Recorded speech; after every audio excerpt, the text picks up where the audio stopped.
talk about quantum computing, it's a completely different game. Quantum computing will enable us to solve problems that currently take longer than the lifetime of the universe in seconds, hours, or days.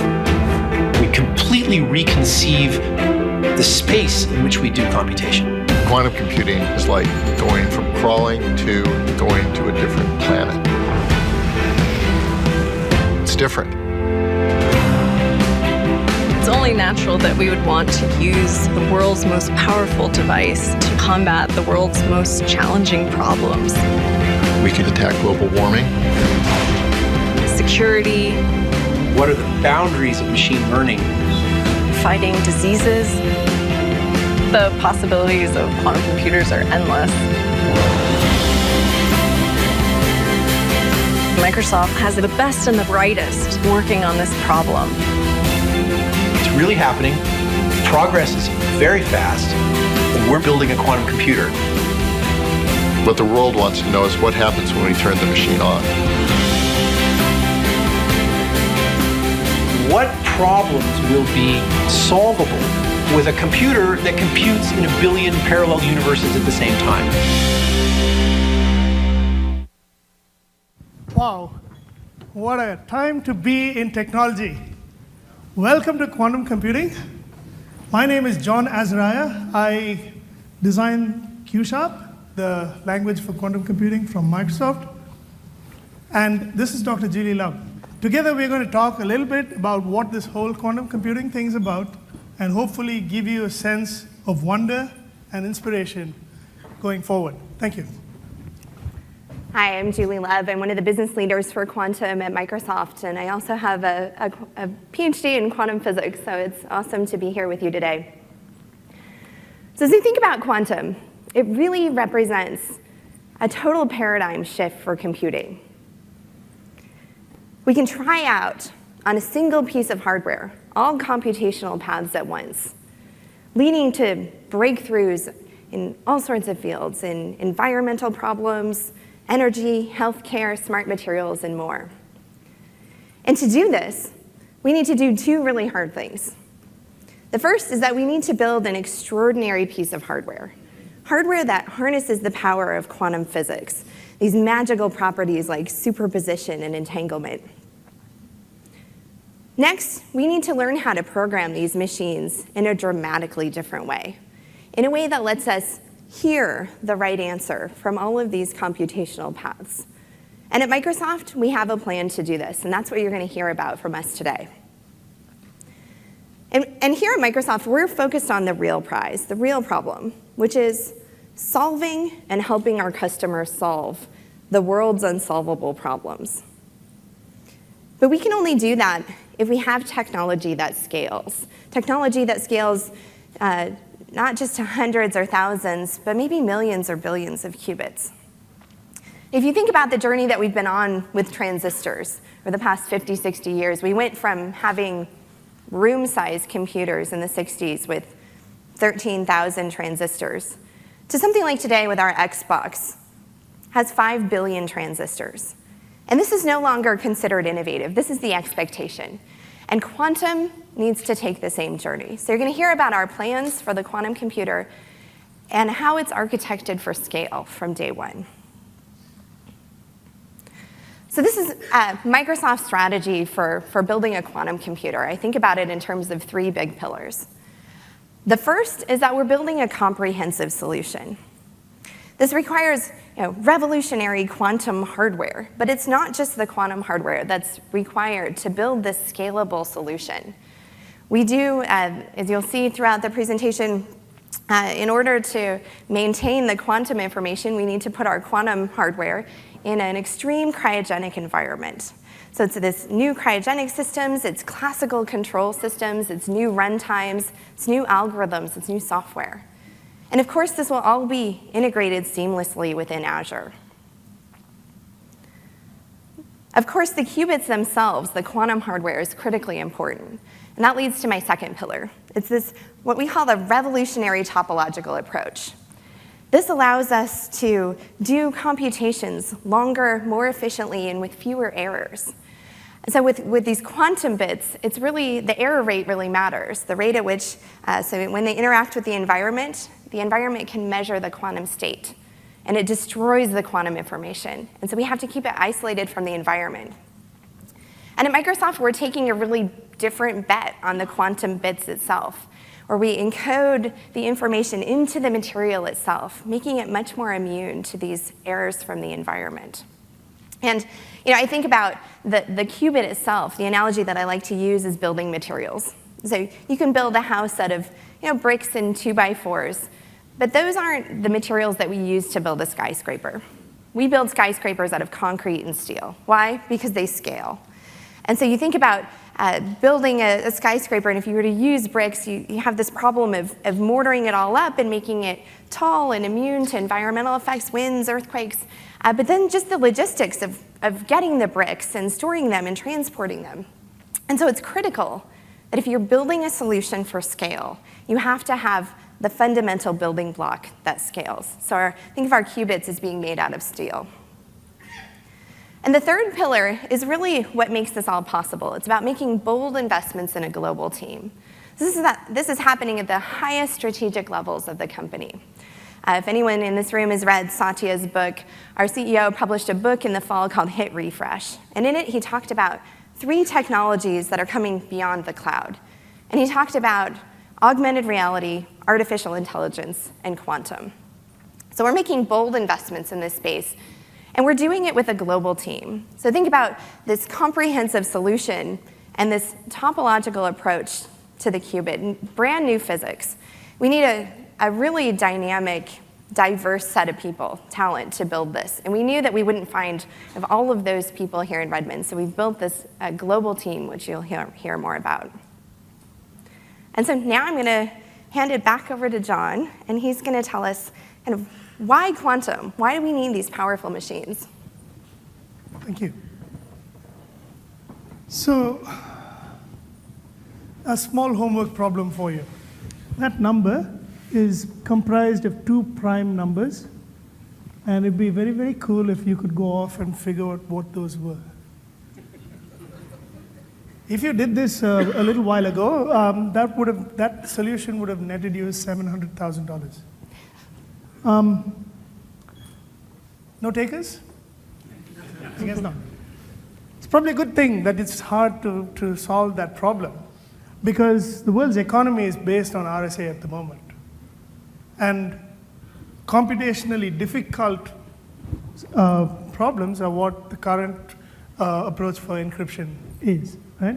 So if you try to do this classically using the brute force approach, taking every number and multiplying it with every other number, it would take you 1 billion years. So if you have some spare time, you might want to get started now.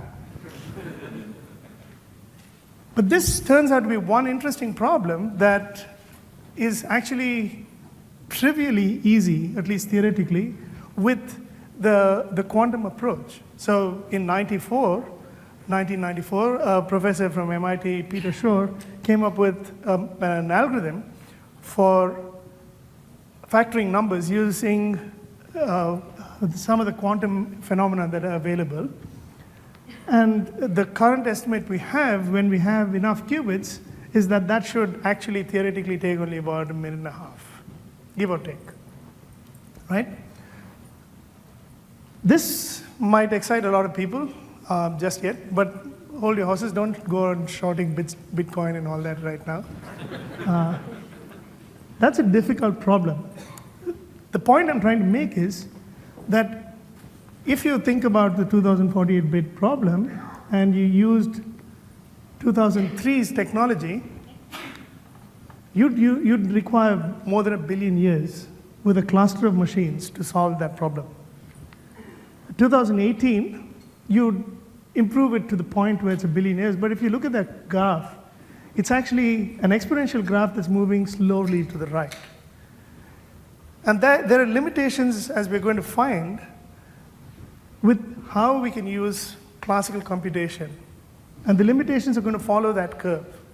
That curve represents the limit to how much computational power you can get from a classical machine.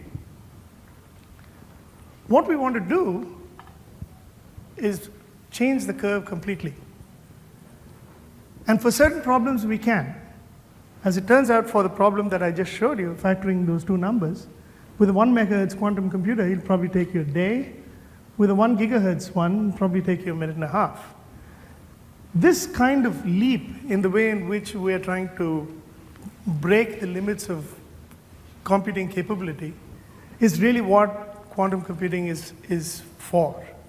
Now, quantum computing can't solve every problem with this kind of speed up, but there are certain problems that you'll get this kind of speed up for. And the idea is that we, as a computing community, need to use both the physics, the quantum mechanical phenomena that are available, the algorithms that people have developed, the hardware that we are trying to build, put it all together and try to solve some of the problems that we can solve using the quantum speedups that we get on that bottom blue curve. And if you notice, this makes a lot of problems tractable that were actually completely intractable before. All right? So can I ask a question? Are you assuming that the 1,000 whatever qubits are noiseless? yeah, that's a good question. The question was, are these noiseless qubits? And the answer is yes. We are assuming that all of these are idealized logical qubits, and that they're idealized logical operations as well. So the qubits last forever, and operations take, a practical period of time. Sure. Now this machine, Julie mentioned room-sized computers. We still have those. They do a little bit more now than they used to before. This is the fastest supercomputer in the world. It's a TIA Lite. It's in Taiwan. It's an interesting machine. Does a lot of work. It knows how to fully understand the caffeine molecule, which is quite impressive, because that's what drives me on a daily basis, right? So, but that molecule, which is the Femoco molecule, is part of an interesting little enzyme that lives in nature. And it turns out to be quite useful. We'll come back to that in a bit. But it's actually not capable of actually dealing with the electronic waveforms of that molecule in any tractable time. I mean, we're talking about lifetime of the universe is not enough for that computer to be able to understand and be able to fully comprehend the complexity of the electronic waveforms of that molecule. And that turns out to be very useful. So this molecule, which forms the part of a molecule in a bean plant, is nature's way of making fertilizer, as opposed to the human way of making fertilizer. The human way of making fertilizer is to basically spend 3% of our global energy output into making ammonia using the Bosch-Haber process. And that involves heating ammonia, heating air and water and so on to very, very high temperatures and very, very high pressures. And we make ammonia, which is the single most useful industrial chemical today, which in fact revolutionized the way in which we feed people. It introduced industrialized farming in 1911, right? It's an extremely expensive process, but we actually can't better it even now. This is in fact what we do today. But that molecule, if we could understand that, we might actually change something. We might actually be able to generate ammonia without having to go through the Bosch process. And we can't understand how it works. Now, why is this important? I'm going to let Dr. Feynman tell you a very profound insight about why quantum computing works. There was a time when the newspaper said that only 12 men understood the theory of relativity. I don't believe there ever was such a time. There might have been a time when only one man did, because he's the only guy who caught on before he wrote his paper. But after people read the paper, a lot of people kind of understood the theory of relativity in some way or other. But more than 12. On the other hand, I think I can safely say that nobody understands quantum mechanics. I'm going to tell you what nature behaves like, and if you will simply admit that maybe she does behave like this, you will find her a delightful, entrancing thing. Now, that's a very interesting point. Because you see, nature uses quantum computation.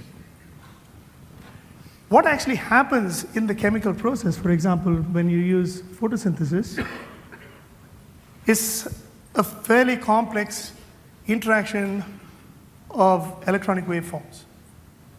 And we know what those electronic waveforms are because we can sort of simulate them using linear algebra. But the moment you get to the point where we're talking about large molecules like chlorophyll, or indeed like the Femoco molecule, the maths just becomes too difficult. We can't actually sit down and work out the very large matrix multiplications that it's going to take for us to understand how the chemical reaction actually works.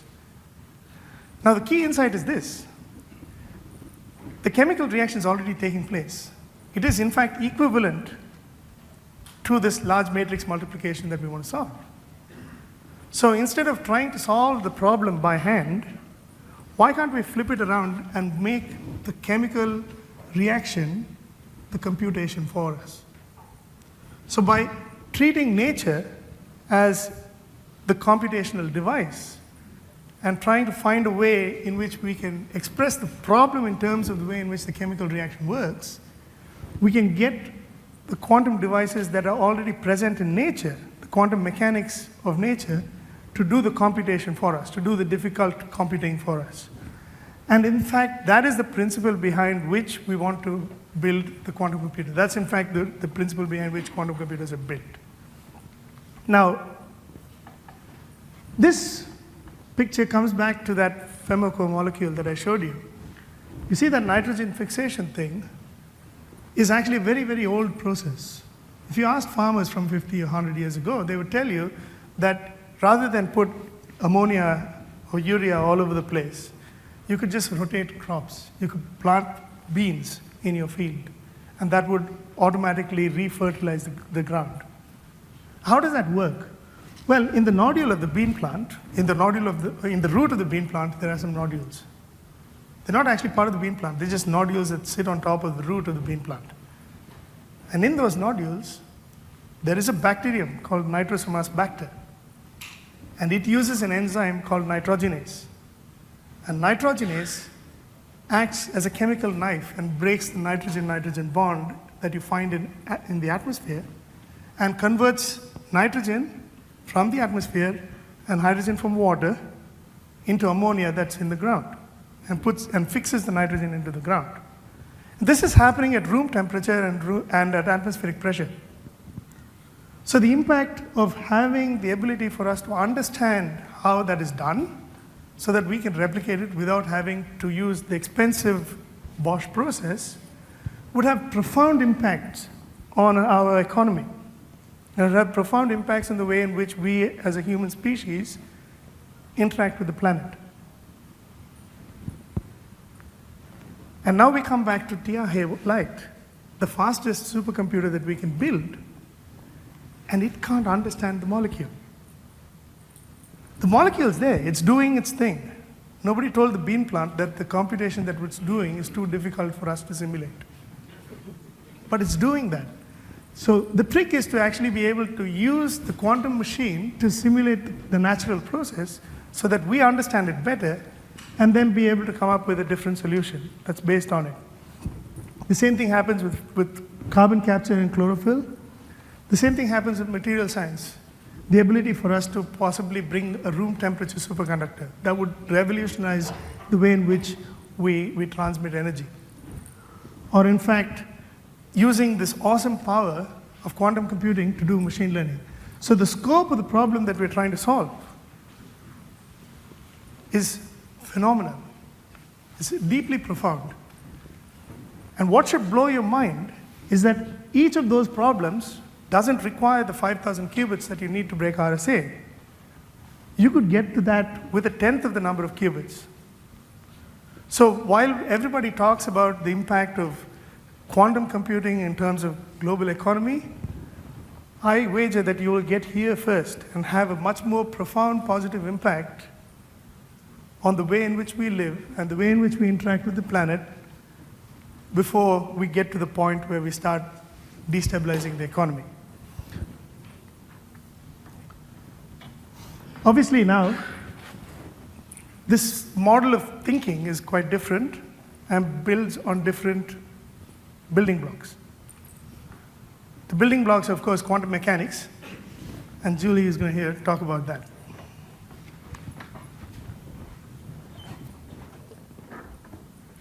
So to give you some insight into how these powerful computers work, I thought I'd talk a little bit about the strange physics behind them. And when I started studying physics, I was fascinated by the way that you could write down a set of equations and really understand the way that the world works in a truly fundamental way. And I love this concept of resonance. I was fascinated by it. The idea that an opera singer could shatter a glass by singing a single note. And by learning enough physics, I got to understand that sound travels as waves. And if the wavelength of sound, or the distance between kind of the squishing and the squashing of the air pressure, if that's the same as the physical dimensions of the glass, then the energy of the sound can be transferred to the glass and shatter the glass. And so this is this resonance phenomenon. So light, of course, also travels as waves. We learned this from Maxwell in the 1850s, and that light travels as a wave of electric and magnetic fields traveling through space at the speed of light. But light also has an alter ego. It can travel like a wave, or in certain experimental situations, it can travel as quantized packets of information. So this is what Einstein figured out about 100 years ago, this wave-particle duality, and we get these quantized bands of light in some experiments. This is the quanta behind quantum mechanics. Now, depending on when you learn chemistry, I was taught this model where you have, this is what the atomic structure looks like, where you have this centralized nucleus and electrons that are whizzing around, kind of like planets orbiting a solar system. Well, now we know this is a pretty simplistic picture. And we owe our modern understanding of atomic structure to this guy. So this is de Broglie, and his name might indicate that his parents were a little indecisive. But he was a PhD student in France, and his professor was Langevin, and he was at university for a few years and hadn't really gotten much done. And he actually had a reputation of being quite lazy. And his supervisor, in an attempt to get him booted out of the university, went to him one day and said, hey, it's time to write your thesis, but just so you know, it's going to be reviewed by Einstein. And so he thought, this is a surefire way to get this guy out of here. And so de Broglie took a step back and he said, okay, well, if that's true, then I better read up on what Einstein's been up to lately. And so he got familiar with this particle-wave duality of light, and he started to wonder if nature was symmetric. So matter, which is, of course, known to be particles, he started to ask the question, does matter also exhibit wave-like properties? And so this is what he proposed in his PhD thesis. He wrote it up. And Einstein was one of his reviewers. And so this is the quote from Einstein's report on de Broglie's thesis. He has lifted a corner of the veil that shrouds the old one. And de Broglie was awarded his PhD in 1924, and this was experimentally demonstrated in 1927. And he won the Nobel Prize for Physics in 1929. Sort of humbling for those of us who also have a PhD, where that's very fast. And so this now is our modern view of electronic structure. And this is where we can start to understand what it means for electrons to take on this wave-like property. And so these are computer simulations of the vibrational modes of the hydrogen atom. And just like the glass that was shattered by the opera singer's voice, it turns out electrons having this wave-like character have different modes that they kind of wobble around in, and this corresponds to different orbital structures or energy levels in the atom. And on this picture where you have a bright lobe, this is where we have a high probability if we were to do a measurement to find an electron. And where it's dark, we have an extremely low probability of measuring an electron. And it's really this wave-like character of quantum objects, like electrons, that allows us to encode and process information in a dramatically different way. So it's like John says, nature is doing this quantum computation already. And so this is very dramatically different than how we process information using classical computers. And so, if you think about going back to today's modern economy, it's all built on computers. And if you open the hood of the computers, of course, you'll find transistors. These transistors are little switches. They're on and off, and we map that as ons and offs to zeros and ones, and this is binary. Quantum bits, on the other hand, or qubits as we call them, because they have this wave-like property, they exist in a superposition state where they can be 0 and 1 at the same time. And the real power of processing information is when we allow these waves to interact with each other. So imagine if the floor up here were water, a still pool of water. If I were to throw a rock in, a wave would ripple out. And if I were to throw 2 rocks in at the same time, 2 waves would ripple out. And in some cases, those waves, the amplitudes would get bigger as they constructively interfered. And there would be places where the waves had an opposite phase and destructively interfered. And so we can compute using this addition and subtraction that depends on the relative phases of these waves. And it gets a lot more interesting when you have more than 2 that you're throwing in. And this is what gives rise to this massive parallelism. It's the interference of multiple quantum waves. And a well-written, a good quantum algorithm uses this interference in such a way that the answer that we want, the right answer, constructively interferes and the amplitude gets bigger, and all of the wrong answers disappear. They can deconstructively interfere. So we encode information in these waves. And computing with this wave-like nature of particles allows us to do this in a much more compact way. So on the right hand of the screen, I have my quantum register. This is 4 quantum bits, each of which can be 0 or 1. And I can encode, if I had 4 classical bits, each of which could be only 0 or 1, these can be in any one of 16 combinations. But because these quantum bits can be 0 and 1 at the same time, I can encode them in a linear superposition of all of those 16 combinations at the same time. And if I wanted that level of compute power, if I wanted to simulate what's happening on my quantum register with classical computers, I'd need copies for each one of those combinations. So that's how many bits I'd need on the left. And this grows exponentially, the compute power that's stored in that quantum register. Every time I add a bit to the quantum register, I would double the number that I would need on the left to represent that information classically. And so this is similar to this game you might have seen with the chessboard and grains of rice. And so you put 1 grain of rice on the first square, and then on every square you double it. Well, the rest of the picture is not shown because by the time you get to the end of the chessboard, you need 10 to the 19 grains of rice. So to put some numbers against this, if I wanted to simulate the information encoded in 30 qubits, I would need 16 gigs of RAM. When I go up to 40, this is 1,000 times more memory. So this becomes a 16 terabyte workload. When I get up to 50, I'm now reaching the limits of classical compute. This is a 16 petabyte workload. And the data point that I like is if you had 260 quantum bits, so trivial classically, 260, if you wanted to simulate that classically, you would need a computer that has more bits than there are atoms in the known visible universe. And so you can start to get a feel for really why we require this quantum computer. Because classically, as John was saying, these powerful supercomputers, they will never get to this level. We're talking about problems that classical computers will never be able to solve. And with that, I'm going to hand it back over to John, who's going to tell us how we build those extraordinary machines. Yeah, so that should blow your mind a bit. It does mine. So we come back to the inescapable conclusion that if you want to actually break the 250 qubit limit,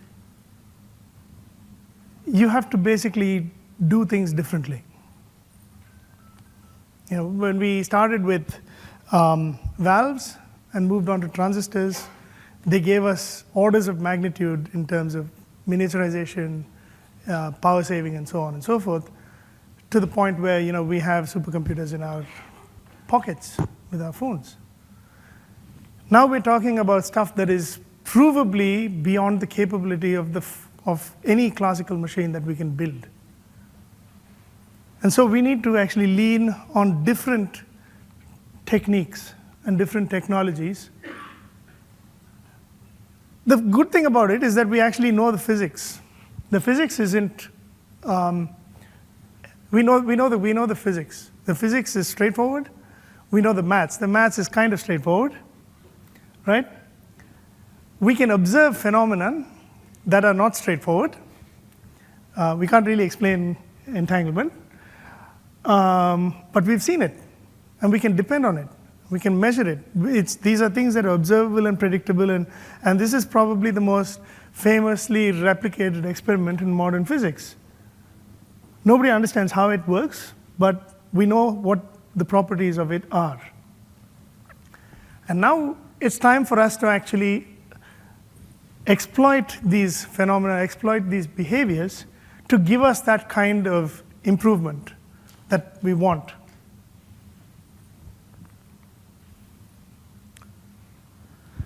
So that's what we're doing. Back in the 1930s, this gentleman predicted that there would be something known as a half electron. Now, it turns out that it's mathematically straightforward to derive this, although physically it kind of boggles the mind that there's such a thing. It turns out that the Majorana fermion is its own antiparticle.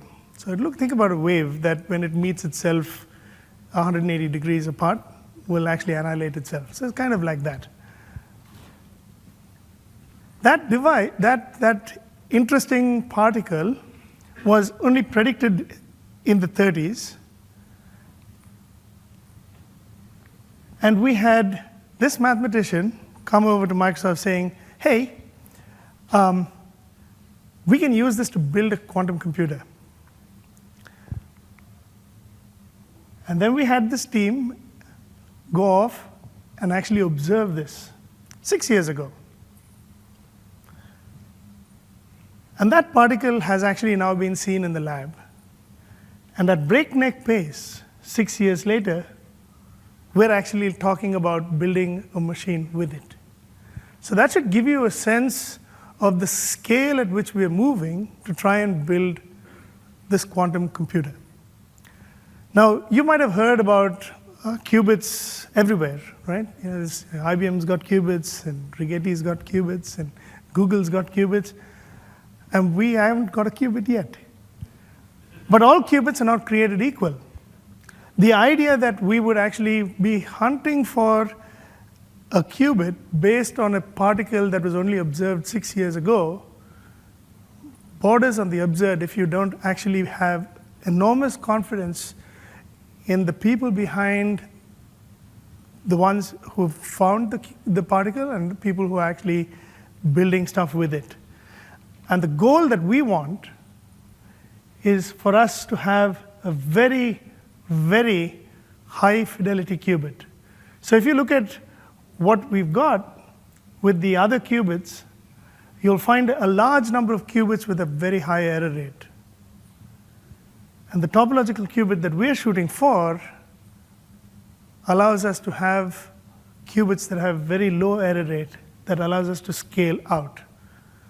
So the point that I'm trying to make here is this. The goal that we want to hit is not just to build any old computer. Our mission is to build the first scalable, enterprise-ready quantum computer on the planet. And we believe that this is the way to build that scalable computer out. We believe that if you don't have a scalable qubit, as in the topological qubit, it's going to take much, much more effort to build the kind of computing capability that we want out of it. So that's the big picture. It's a trifle cold down there at about 15 millikelvin. All the quantum phenomena that Julie talked about, that lives really, really close to absolute zero. It lives in a very isolated environment because a single photon can actually interfere with the quantum state of something and change its behavior. So the engineering challenges of getting something to 15 millikelvin, keeping it isolated, and actually doing the quantum behavior that you want, that's something that is a challenge. But it's only one of the challenges that Microsoft has to face before we build this scalable machine. Relatively warm at around 4 Kelvin, slightly warmer than the temperature of deep space, we have a computer that can actually control the qubit. Now, your normal CMOS doesn't work there, so we've got to come up with a different way of building that computer. And then there's this interesting little engineering challenge of getting a wire, or a few thousand wires, from 4 Kelvin to 15 millikelvin without thermally contaminating the cold space. So the engineering challenge is just below 4 Kelvin. They're at least as hard as building the qubit itself. And that's actually a very essential part of building a scalable, enterprise-ready machine. I don't know about you, but at 300 Kelvin, I'm a trifle cold. I wear a sweater around at that point in time. But once you have the whole machine, you've got to be able to use it. And having a programming model, having a set of libraries, having the ability to actually write software that you can then use the device in order to get a real-world solution to a real-world problem, that's hard too. It's not in the same scale as the other two, but it's still pretty hard. Luckily, that's one area that Microsoft's been kind of good at. We've been in this language building, compiler tooling, software development space for some time now. We know a thing or two about that. So we've put people at every level of this to be able to solve all three solutions at the same time, so that when it comes together, we will have a full-blown, full-stack quantum computer. So just to reiterate, what's it going to take to build a scalable machine? Well, we've got to have the scalable qubit foundation, which is what I told you about, the topological qubit. We need the cryogenic systems that we need to actually control the thing. We have to have some way of actually interfacing with the classical interface, the quantum device with the classical interface. There's obviously a bunch of stuff with error correction, which is far too technical for this audience, because I can't understand it, right?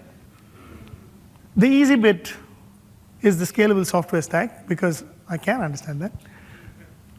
And somehow we got to get this thing so that it lives in an Azure environment and you make it available through Azure.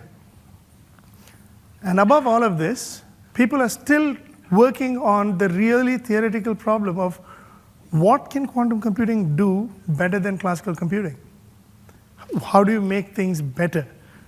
And so the algorithms for this, if you think about quicksort being developed for classical computing, similar algorithms analogous to those are still being developed for quantum computing. And in some sense, you need all of these to come together in order to make the quantum device works. So our goal is to say, hey, at some point, we will be able to actually get everything working together because of the big picture that Julie talked about earlier in the game. We have bold investments, a global team, a strong vision, and we kind of know what it's going to take to build the most comprehensive solution so that we can build the first truly scalable enterprise quantum computer. And we've been working on this for some time now. We've been working on this. This isn't yesterday's problem. We've been working on this for about 20 years now. Now, this last bit of the talk is really where I come in. This is what I do. We have now built on the software side. Now, we've decided, we've had a discussion at this venue about what is the physics behind everything, what is the global scope of the problem that we're trying to solve. But now let's get into actual, what does quantum computing look like? What are the rules of logic and so on and so forth? And I'm going to try and attempt in the next 10 minutes to give you some idea of how to relate what you know on a daily basis with your classical computing knowledge and how this relates to quantum computing. So let's just take these as axioms for the moment. These three are the most important rules of quantum computing. You have a qubit. A qubit encodes a state, which could be some combination of 0 or 1. You can perform operations on this qubit. All operations have to be reversible, as in, if you perform an operation, there has to be an inverse of it, which you can bring it back to its original state, except for measurement. Measurement is the only thing that you can't bring it back to its original state with. And given an arbitrary state, you can't copy it. So you can't do let A equals B and expect everything to work, because that specific paradigm is forbidden in this model of computing, right? So, the pretty picture. So if you think about a bit, as Julie pointed out, is either a light that's on or off. You can think about it that way. A qubit, on the other hand, is a slightly different beast. Think about a beach ball. So if you had a beach ball, and the 0 state was the North Pole, and the 1 state was the South Pole, then any point on the surface of the beach ball would be a valid state of the qubit. So now it becomes sort of obvious why every operation is reversible, because every time you get to from one state, one point on the beach ball to another point on the beach ball, all you're doing is rotating the beach ball in some way, and you can rotate it back, right? So superposition is obtained by moving away from either the 0 or 1 state to somewhere on the beach ball, and you can rotate from one position to another. And each of those rotations turns out to be, in effect, some form of a matrix multiplication. You can think about it that way. You can't know arbitrarily which value you're at, because there isn't a global sort of polar coordinate system, for example. So you can't just clone the state by looking at the beach ball. And when you measure a point on the beach ball, you only get whether it's 0 or 1 based on some probability. So if you think about what's actually happening, you've represented an infinite sort of space of values in a single qubit, but you can only read one classical bit out of it, because measurement will either give you a 0 or 1. And that's the ball you get to play with for in this quantum world. Don't ask me to show you what that looks like for 2 qubits, because you can't. That's already, that diagram is actually deceptively simple. It is actually a 4-dimensional sphere that has been projected onto 3 dimensions, and then projected onto 2 dimensions, so I can show it to you on that screen there. So, yeah. Yes. So there was a comment here about unitary transformations, and I really don't want to get into linear algebra at this point. So perhaps after the talk, we can have this conversation. But I will show you this. Now you're comfortable with that NOT gate. And what that NOT gate is something that takes a bit that's in the 0 state to the 1 state, or the 1 state to the 0 state. Now, that's really where we stop with electrical engineering. But if the 0 state were actually a vector of 0 and 1, and the 1 state were a vector of 1 and 0, then in fact, that matrix would perform exactly the NOT operation on it, because it would take the 0 vector to a 1 vector, and a 1 vector to a 0 vector. And in some sense, you can represent everything that we've talked about here in terms of that linear algebra operation. And that operation is an analog in the quantum world is called the NOT gate, which is represented by X. And it does exactly that. So given an arbitrary vector of alpha and beta, because we're now in superposition, that operation takes it from alpha beta to beta alpha. So you can represent even your known classical computing using these vector matrices if you want to make life a little bit difficult for yourself. But it'll turn out that you'll find that there's a direct analog between what you've got classically and what you have quantumly. And the only difference is the vector, because the vector is not just 0 and 1 anymore. It's actually two complex numbers. So if you look at the kind of operations that you can do, we have a normal proof. I mean, there's a classical proof that says any n-bit operation can be performed with a finite number of n-bit NAND gates. There is an equivalent operation where you can say any operation on n qubits can be performed with a finite number of operations. Now, each of those operations is, in fact, a unitary transform. And it's really a matrix multiplication. So these building blocks, you can kind of take for granted when you start moving in the quantum space. It's just that they're a little bit more complex than the building blocks that you have with the classical world. But there's actually quite a fair bit of correlation between the two. So for example, you can have De Morgan's laws to reduce your expressions from a classical point of view. And in quantum computing, those laws are actually linear algebra laws. So the math is a little more complex than in classical. That's really what it boils down to. So you remember I told you that you can't actually copy state? It turns out that it's quite useful to be able to move state. And this is really the principle of teleportation.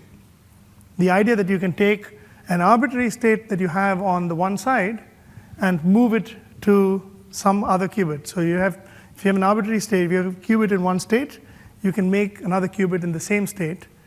But by doing so, you necessarily have to destroy the state of the original qubit. So you can't just copy the state across, but you can move it. That picture on the left is traditionally how quantum physicists talk about computation. It should remind you of a circuit, because that's really what it is. And those gates that you see there are really transformations that take the state of the qubit from one state to another, which is really what gates do. If you really think about how you draw out a digital circuit and you look at the values of the bits as you go through, you get the same effect. So in some sense, you can think of a NOT gate exactly as I pointed out earlier as a kind of transform. And indeed, that's really what is being shown in that circuit over there. Now, there's a problem with that. There's a problem with that because the circuit can't operate on an arbitrary set of qubits. For every qubit that is there in your diagram, you have to have a line in there. So you can't say, oh, I'll write a general purpose algorithm or a general purpose circuit that takes n gates. You can't do that. And that's a limitation, I think. So that's part of the reason why we talked about programming in your own language, where you can write a program which can subsume and represent every circuit there is and strictly represent more than circuits can represent, because I can now take a function and have it take an arbitrary set of qubits. So to be able to do that enriches the way in which we think about it. So this gives you an idea of what Q-sharp looks like. It's really representing the equivalent code to that circuit over there. So when we designed the language, we brought in influences from all the languages we knew about. There's a strong functional concept. The functional languages played a very big role in influencing the concepts that we have. And we kept the syntax simple and familiar. And we introduced a type system, and we made it so that we were able to represent quantum-specific concepts that you could not represent in traditional languages. And this is useful and important, because if you don't do that and you take the traditional or the current state of the art, which is to take a language like Python and slap a couple of libraries on top of it, you won't be able to do the kind of thing that we'll be able to do here. As in, you won't be able to reason over the kind of programs, be able to resynthesize portions of the program, and so on. And fundamentally, this is what makes Q# more powerful than the stuff that's out there. Indeed, the proof that Q# is powerful is present in our library system. I'll show you in a few minutes. I'll show you the libraries that have been built by the quantum researchers that work on our team. We already have the building blocks, the algorithms, and the libraries for using, for anyone to general purpose use at this point. And this can't be done if you were just writing code against a host language. So being able to express these quantum constructs in your own language succinctly and correctly gives us the flexibility and the ability to be able to even publish a language or two. Now, what does it mean to you? How do you actually get started with quantum computing? Well, the way we should think about quantum computers is actually exactly the way we talked about earlier, as in there is a physical process somewhere that is going to do the difficult computing for you. And that's kind of like a coprocessor. So you write code in a host language, and when you want to solve the part that is hard, you write the hard part in the language of the quantum device, and you let the quantum device act as a coprocessor for you. So when you want to develop now, we have a simulator. You write the host program in whatever language you like. You make use of the libraries in Q#. You make use of code in Q#. And then the simulator, or the simulator in Azure, keeps track of classical matrices. So that 16 terabyte limit, or the 16 gigabyte limit that Julie talked about earlier, you run into that at this point. So you basically have this large matrix, and your computer can do the matrix multiplication for you.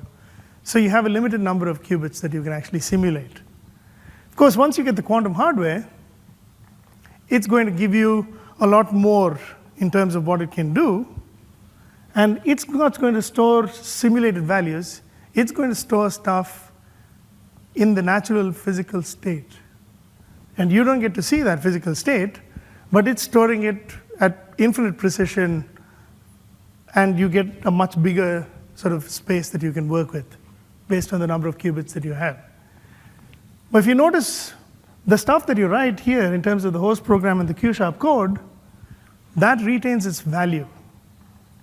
So you can write stuff that runs against the simulator today, and when the quantum hardware becomes available, all the investment that you put in here can simply be run against the quantum device. So that's kind of the logical computing model that we have. I'm going to skip this slide because this talks about why having our own language is better. And I'm going to talk about that one in the demo. So what we have today in the quantum development kit is actually a full-blown simulator that you can use. You can simulate up to about 30 qubits or so on your local machine. You can simulate 40 qubits or so in Azure, but it will take you time and money. And then we have special purpose simulators that can actually do things like just count the number of qubits you would need, which is something that's very useful because if you're improving your algorithm, you now have a basis on which you can actually run against, and it tells you that this tweak to your algorithm reduced the number of qubits you needed by 10%. It's kind of like runtime profiling on a traditional machine. And that sort of is the big picture of what the quantum development kit is. So you can now go off and get the quantum development kit and actually play with it. What I'm going to do is switch over and give you a quick demo. Now this is everybody's favorite programming tool, I think. It's mine anyway. So it's Visual Studio. It's running Q# and C#. And this is going to teleport two classical bits. So if you go ahead and look at this, this is a traditional C# program. And I'm going to teleport the value true and the value false in quick succession from one qubit to another, right? So this is exactly the same picture that you saw earlier where you had 3 qubits and you transfer the state of one qubit to another. But the cool thing about it is that I can now put a breakpoint in my Q# code. So this thing, which looks like C# is actually Q#. You get code coloring and everything. And I'm going to go ahead and start.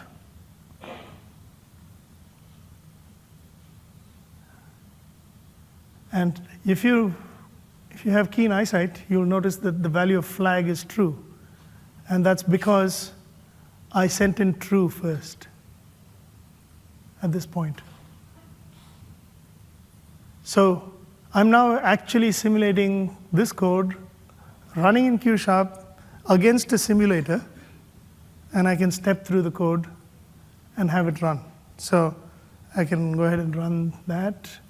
And this time, the value of flag is false, because if you remember, we wanted to simulate true first and then false after. So it's like developing in a traditional programming language using the quantum concepts that are there. And indeed, you'll see that we've teleported true and false successfully. So this kit is available today. You can go off and go ahead and use it. There's, in fact, a whole bunch of libraries and things that are available. So if you just go down to the microsoft.com/quantum, you'll find this page. You can get started with the quantum development kit. You can download it, sign up for a newsletter or whatever it is. And this is the library set that's available. It's completely open source. It's on GitHub. We have full-blown documentation that's available that gives you the ability to go off and learn things as well. So there's a reference on the Q# programming language. There's comprehensive reference on the various algorithms that are available. And all of this will basically ease your jump into the cold water of quantum computing. But it's actually a good deal of fun. And once we get started with using this, you think about even classical programs differently. In fact, there is a whole slew of algorithms that are classical algorithms that have been inspired by quantum optimized concepts. They're optimized from the concepts that you get from quantum computing. So with that, I'm going to switch back to the PowerPoint. If you want to see more about this, you can. I'm going to give you. There are going to be 2 talks today at the theater downstairs. So come by and I'll dive into this in much more detail. So those are the links if you want to take a good picture of this thing. And you can go ahead and contribute to GitHub. We accept pull requests at the moment. We have the quantum development kit for you to use. And we really want you to get started with this. The idea is that the problem space is huge. The opportunity is just beginning.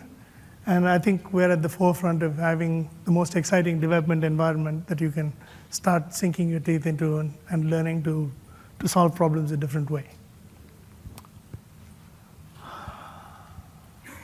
Where are we at? Do you want to do this? No. Yeah, I think we'll open questions. Yeah, so I think we're done with the talk itself. We have about 15 minutes for questions. So if there's a mic, I think we can get them. Mics around the room. Yeah. Thanks very much. Thank you. We'll get back to the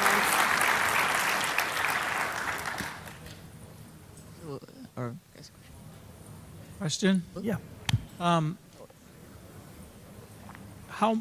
The problems that would get solved with quantum computing, would the developer need to be, we're going to have to know a lot about algorithm solutions and a lot more than what we typically do now.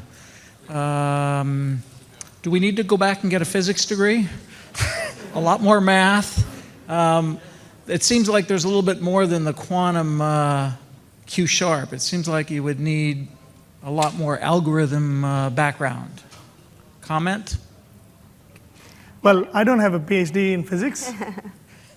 Maybe I'll let Julie handle this one. Yeah, well, so what I would say is that our aim with Q# and then QDK is that people can learn how to program like a quantum physicist, but we don't think you need to be a quantum physicist to do it.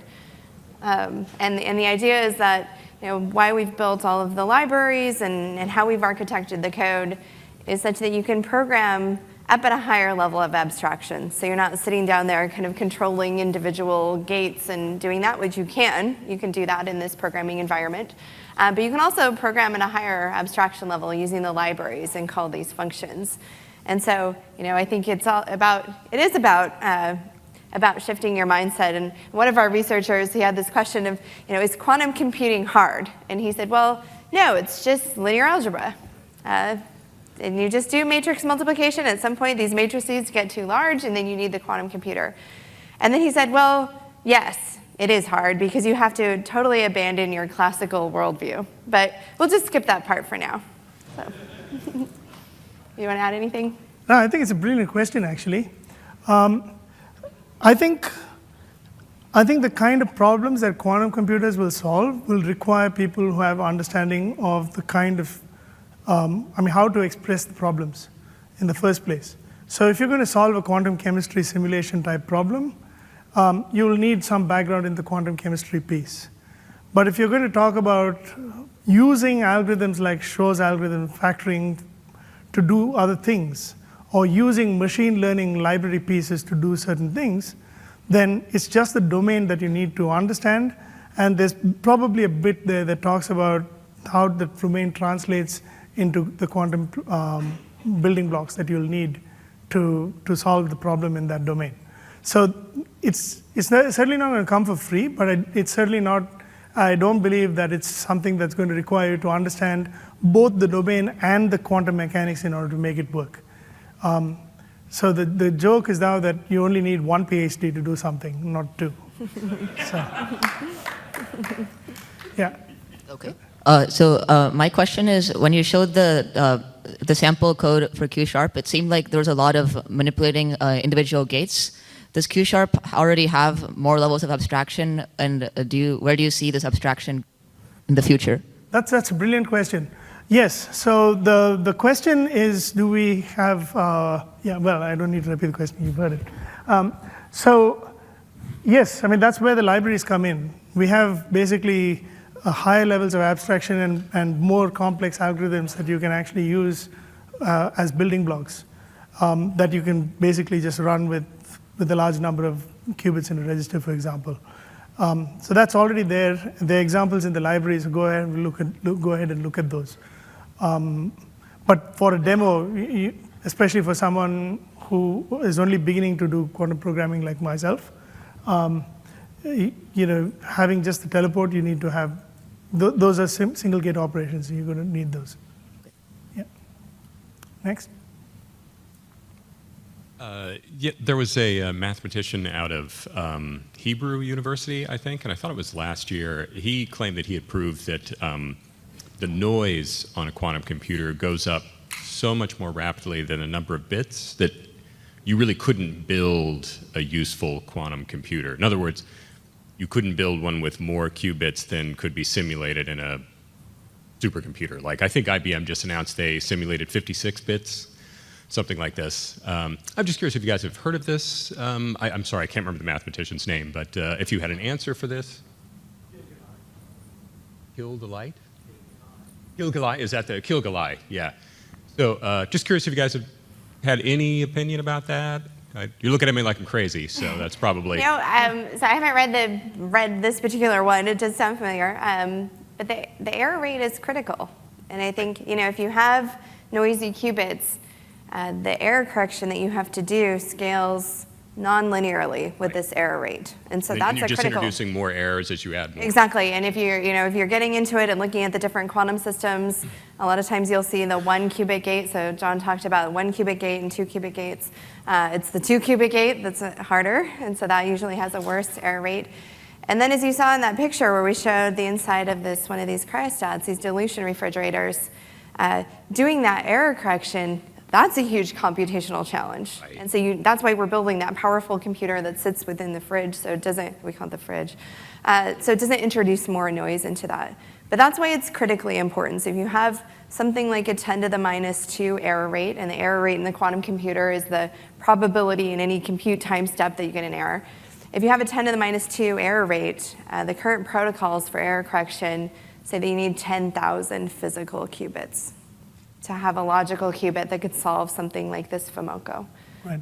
And so that's why, I mean, that's truly why we're investing in this topological phase of matter to build our qubits out of. So you bring down the resource count substantially. So we're targeting 10 to the minus 6 error rate. So you're absolutely right in that there is a threshold at which point a noisy qubit with a certain level of noise cannot be error corrected beyond even with a very large number of qubits. Right. I think the point you're making is exactly that. We agree that that's actually the case. However, the qubit that we're talking about building has demonstrably better numbers than that. And so we're pinning our hope that when that qubit becomes available, we will breach the threshold of that and be able to get to the point where we're not in that dead zone anymore. Fine to that, yeah. Yep. Great. Thanks a lot. Going back to your comment that the real challenge is below 4 Kelvin, has anyone suggested building those computers like in deep space or at least out in the outer space beyond the cloud? It's really, really hard to get those long wires working, you know? Well, you can communicate, just like you communicate with satellites, right? But your computational, yeah, exactly. Your computational facility is sitting in the space. Yeah. You don't need to cool it. So a size of a grain of pepper is about 1 picosecond, right? That's how fast information can travel. Now, if the qubit's going to last for a millionth of a second, you've got to get your signal in there, get it to actually do its thing, and come back. That's a lot of pepper. No. But you only send the statement of the problem or your code there. The computation happens beyond the cloud, and then the result is sent back. So you don't need to trace every... But basically what we're talking about is that the environment, I don't think putting it in deep space is going to appreciably change your noise profile. In fact, your background radiation is going to be much worse. You can protect against that. No.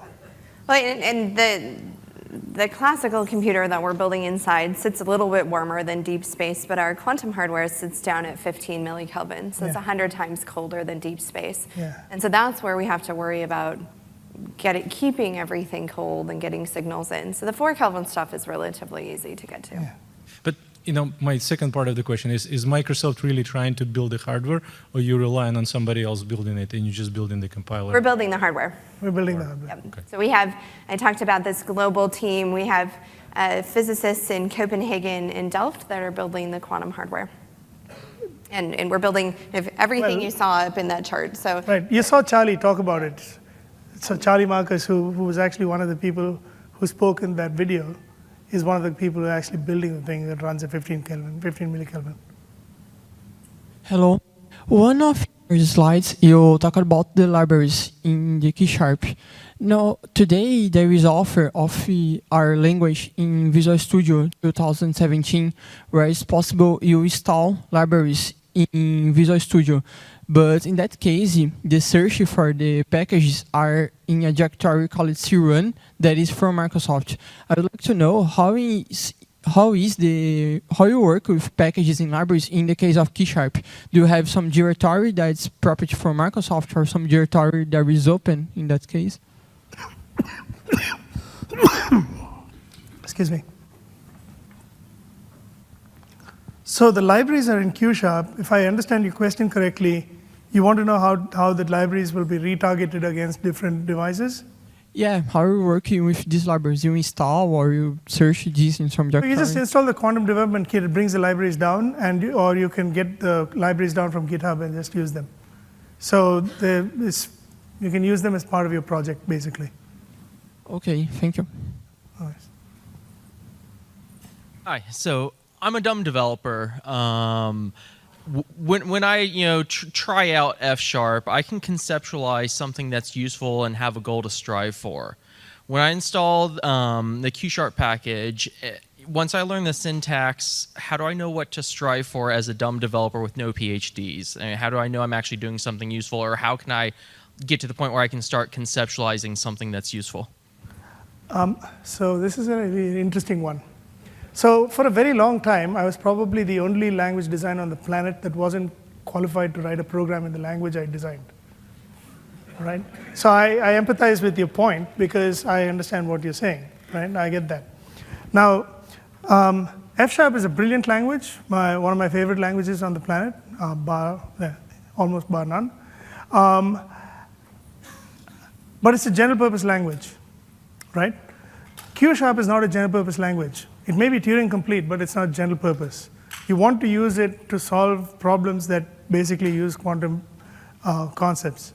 So there is a learning curve in getting the quantum concepts in place and then being able to use those to do certain things. And so my recommendation is you'll need to actually take some level of information on quantum programming itself, and then you'll find that Q# is a lot easier to express your quantum programs than what else is out there at the moment. Do those resources exist online at this point, or is that Yeah, something I can find with these courses. links? There's an EDX course currently being presented from MIT with Peter Shor, the guy who actually came up with the algorithm, and Isaac Chuang, I think.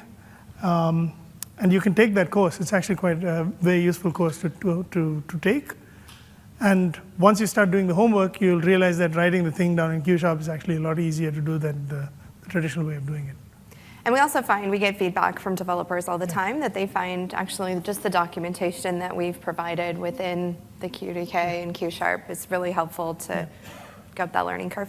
But in terms of motivation of what you can expect to do, you can expect to learn a lot of quantum programming, and then you'll have to get creative in how to actually use it to build something with it.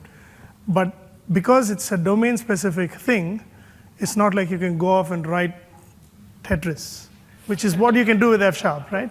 Yeah. Thank you. Hi, quick question. Has Microsoft any interest in developing hardware for QKD for quantum cryptography? Sorry, I didn't get that I didn't question. catch the end of it. Sorry. Okay, so has Microsoft any interest in building hardware for QKD quantum cryptography? Quantum cryptography? Cryptography. Quantum cryptography, like the BB84 protocol for key exchange. Post-quantum crypto. Oh, no, actually, well, similar to that, but the actual quantum protocols. No, I think we're just trying to build the qubit first, and then we'll worry about the rest of it. Okay. But Well, there are teams that are building post-quantum crypto libraries for use in their current classical machines. But in terms of the actual quantum solutions at the moment, we're focusing on from the qubit side building the qubit, from the the cryogenic side building the machine, and from the algorithm side we have a variety of applications that we're looking at, but not the crypto one, because it's not likely to be done with the number of qubits that we're likely to get soon. Okay, thank you. We have one more question. This is just a quick question. So I saw earlier that you are encountering a lot of problems with the quantum computer itself, right? So I'd like to know, do you have a specific roadmap, or do you have a roadmap for the quantum development? I'll let you handle that one. Roadmap for the quantum computer? Yeah, I mean like a roadmap, like what are, like, do you have a target year to have the first quantum computer really working? So what we've started to say publicly is that we'll have our first qubit this year based on this new phase of matter. And we expect that we'll have a commercially relevant system within 5 years. And so our bar is really high for that. This is not sort of a demonstrator or a toy machine. This is something that's solving real problems for our customers. Thank you.